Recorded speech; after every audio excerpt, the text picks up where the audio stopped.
Photography is not a rational activity. We often put ourselves in scenarios where we make choices based on not our logic, but on feeling. I find this is happening with me more and more, given the amount of years that I've spent taking pictures and making videos. A lot of the logic and reasoning is somewhere inside of my head, but mostly photography is a singular experience, a reaction to the world around you. A lot of what I desire as a photographer is based upon how I am feeling about the world that day. Sometimes I'm feeling clear, natural, and simplistic. Other times I'm feeling moodier, darker, more complex, through a veil of mist and haze.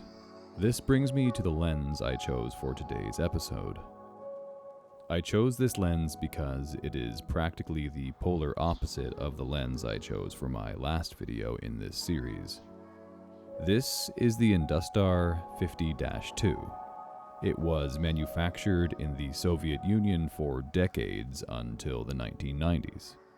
It has a maximum aperture of f3.5, so not the fastest lens, but perfectly fine for photography during the daytime. My particular copy of this lens was about $15 off of eBay a couple of years ago, but now it is averaging around $40 or $50. My copy also has a fair bit of scratches and dust behind the front element, which I don't mind, but it does flare something fierce.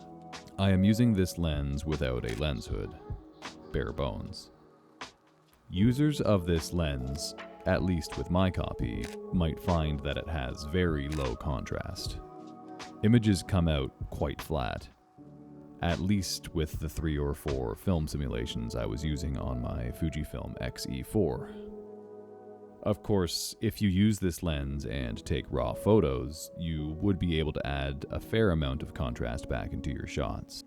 But for this experiment, I wanted to keep it as simple as possible. The benefits of using this lens are that it is very lightweight. In fact, the adapter to use this lens is larger than the physical lens itself. When shot wide open, the photos are notably soft, but may be pleasing to someone looking for that dreamy softness. When stopped down to about f5.6, the photos become much clearer.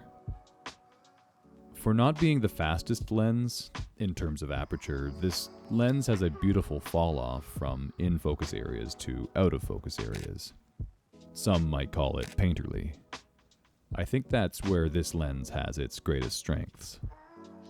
What it lacks in sharpness and contrast, it makes up with a good amount of character. There are a couple of things I have found that this lens struggles with.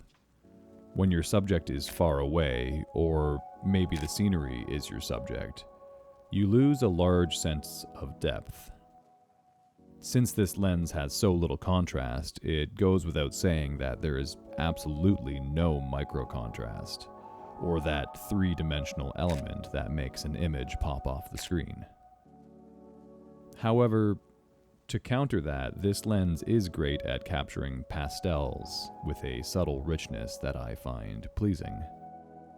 The highlights have a soft halation or glow when exposed well.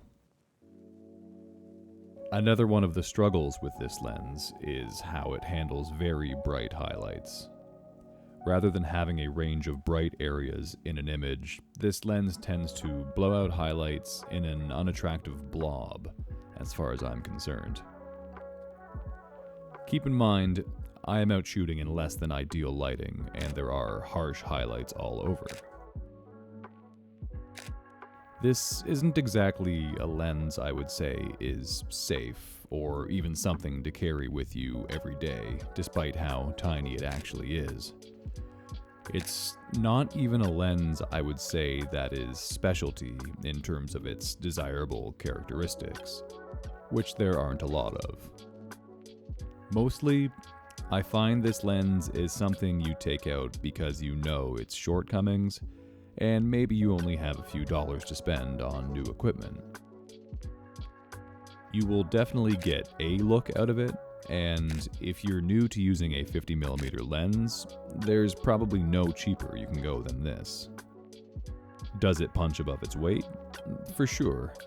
And with better lighting conditions, I'm sure you could get some very lovely results.